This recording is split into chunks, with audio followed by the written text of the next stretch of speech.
This one I wrote a while back, and I got to tell you just a little bit of the story behind it.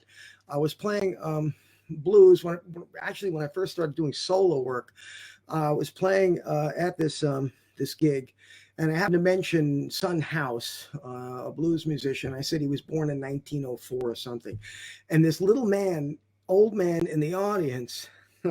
What's the tuning on the dobro, Dave? It's open D tuning. And this little man in the audience looked up at me and he went, "True, he was born in 1902," in a stage whisper, of course everybody heard him. And afterwards I walked up to him and I said, "Yeah, and he said, "Yeah, I really liked your music and everything." I said, I said, "Well, I'm glad to meet you." And he said, "My name's Bernie." I said, "Well, I'm Toby." And he says, "Yeah, my name's Bernie Klatsko." And I'm thinking to myself, I'm trying to put this together. I'm thinking, there's a Bernie Klatsko I knew of. I never met him, but he was a record collector. And I said, you're not Bernie Klatsko, the record collector?" And he said, "Yeah."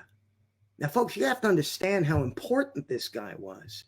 I mean, in 1961 or 62, now this is a Jewish man from New York. He used to drive down into the deep South. Think about it and think about the time period. And he met up with his friend Gail Wardlow.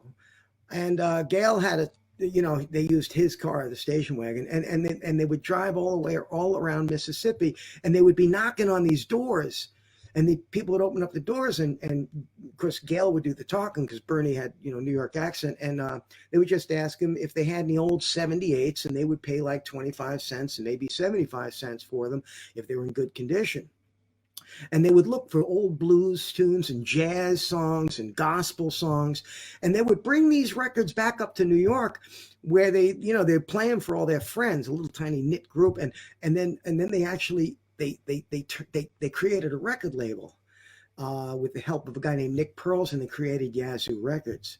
But Bernie had created his own label, and that's where I knew of him.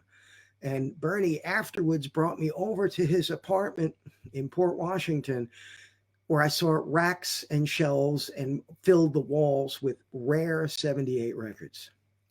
Now, Bernie told me something that happened to him when he was down in Mississippi, and he wasn't driving with Gail. He was driving by himself, guy from New York, a Jewish man from New York driving in the deep South. And when I heard what happened to him, I had to write this song. So the song is called Bernie's Blues.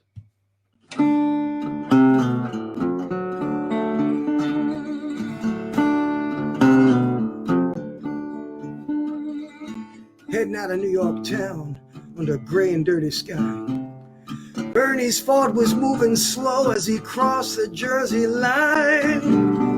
He had guts and he had a goal, but deep down in the Delta he'd find what truly moved his soul.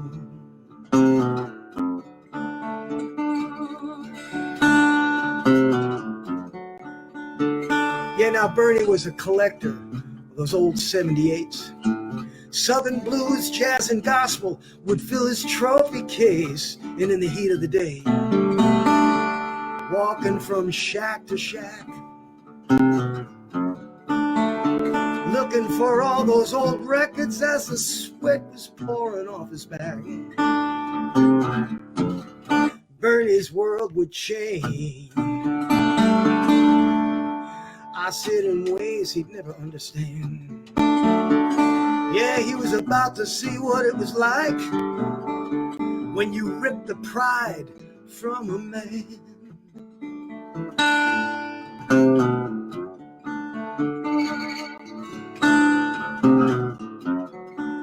He found a Son House record in Tunica and a Willie Brown in Marigold.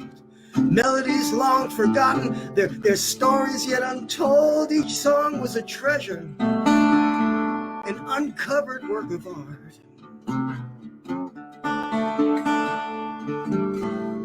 Yeah, but outside of Clarksdale, he saw something that broke his heart. 5 miles out of town, his car began to stall. Bernie pulls over to the side. There was nobody to call. Sheriff pulled up behind Bernie. Bernie said, I ran out of gas. Yeah, Bernie, Sheriff heard Bernie, grinned and said, I'm gonna get you fast. Bernie's world was about to change. I said in ways he'd never understand.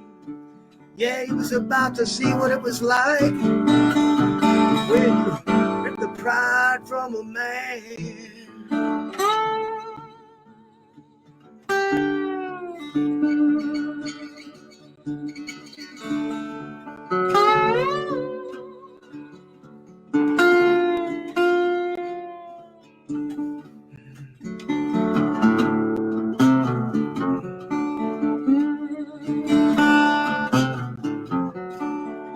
Then came a beat-up car driven by an old black man. Officer flagged him down, holding up his big white hand. He said, this man needs help, boy.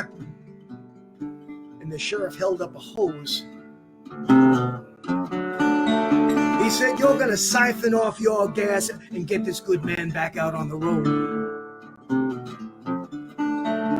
Yeah, time stood still in that sun-baked South. That old black man bent down and sucked the gas up into his mouth, and when he was done, that old man just drove away. Yeah, the sheriff just looked up to Bernie and he said, yeah, it's gonna be a hot one today.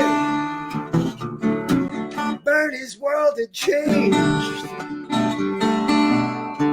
I said in ways he'd never understand.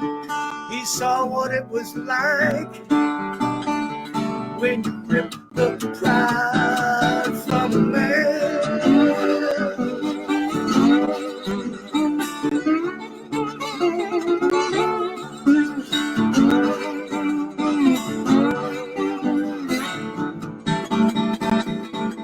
When you rip the pride from a man.